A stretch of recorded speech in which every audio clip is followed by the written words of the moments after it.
আমরা তো আসলে ভাই আমরা নিজেরা লিখে সুর করে নিজেদের গান গাই। মানুষ যে মানে আমরা কোনোদিন ভাবি নাই যে এত দূর আসবো বা এইভাবে এখানে গান গাবো। এখনও প্রতিদিন নত হই, যখন মানুষ একটু ভালোবাসে আমরা মনে হয় আরও নত হয়ে যায়।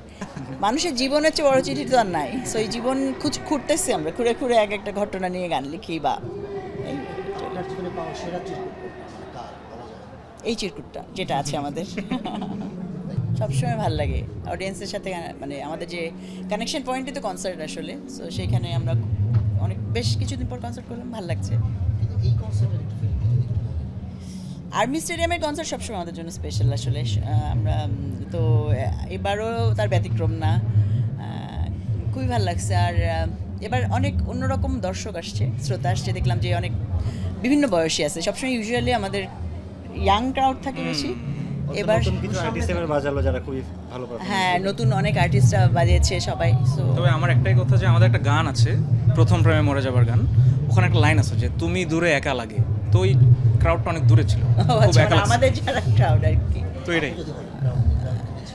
ওরা ক্রাউড মানে হচ্ছে ও বলতে চাচ্ছে যে যারা ইউনিভার্সিটি স্টুডেন্টস ওরা তো বেসিক্যালি সামনে থাকে এই ধরনের কনসার্টে। তো ওইটা বলতেছিল যে ওরা দূরে ছিল, অনেক পিছনে ছিল, তো ওরা যে গাচ্ছিল আমরা সেটা শুনতে পাচ্ছিলাম না। তো এই জন্য আর কি বলছি। বাট এক একটা কনসার্ট এক একটা রকম আসলে। কারণ জি, বিরতির আগে দেখলাম গাইছিলেন, আবার কি বিরতির পরে যাবেন? ও না না না, ব্যাটান ভালো লাগছে। আর স্টেজ খুব সুন্দর ছিল, সব কিছু লাইট সাউন্ড আর এভরিথিং। তার দূর থেকেও খুব মানে এনজয় করছিল, নাচছিল। মানে আমরা তো আসলে ভাই আমরা নিজেরা লিখে সুর করে নিজেদের গান গাই। মানুষ যে মানে আমরা কোনোদিন ভাবি নাই যে এত দূর আসবো বা এইভাবে এখানে গান গাবো। এখনও প্রতিদিন নত হই, যখন মানুষ একটু ভালোবাসে আমরা মনে হয় আরও নত হয়ে যায়। সো এই ভালোবাসা ধরে রাখার জন্য চেষ্টা করবো সবসময় আমরা। এই কনসার্টে সবকিছু চলে যাবে জুলাই আন্দোলনের যে এটা অনেক এই উদ্যোগে নিয়ে কি বলবেন?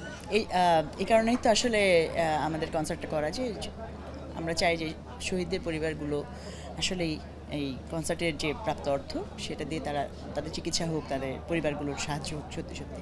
এবং ছাত্র জনতার আন্দোলনে আপনার পোস্ট, আপনার স্টেপ অনেক বেশি প্রশংসা করেছে সবাই। মানে শিল্পীর জায়গা থেকে যে আপনি সোচ্চার ছিলেন, ওইটা নিয়ে কি বলবেন? দেখেন, শিল্পীদের কাছে তো সবসময় আসলে সমাজে যে কোনো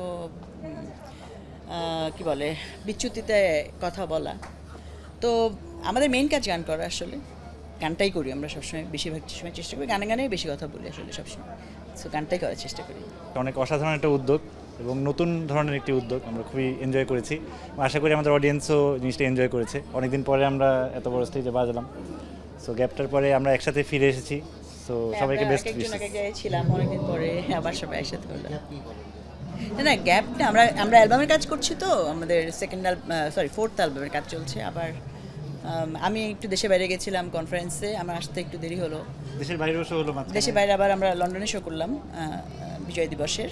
তো সব মিলিয়ে একটু বেশ বিরতি ছিল, তো আবার ফিরলাম খুব স্টেজ দ্রুত দেখা হবে মাঠে, ময়দানে, স্টেডিয়ামে কিংবা কোনো একটা আকাশের নিচে সেটাই। দেখা হবে। হ্যাঁ, আমার কাছে অনেক ভালো লাগছে।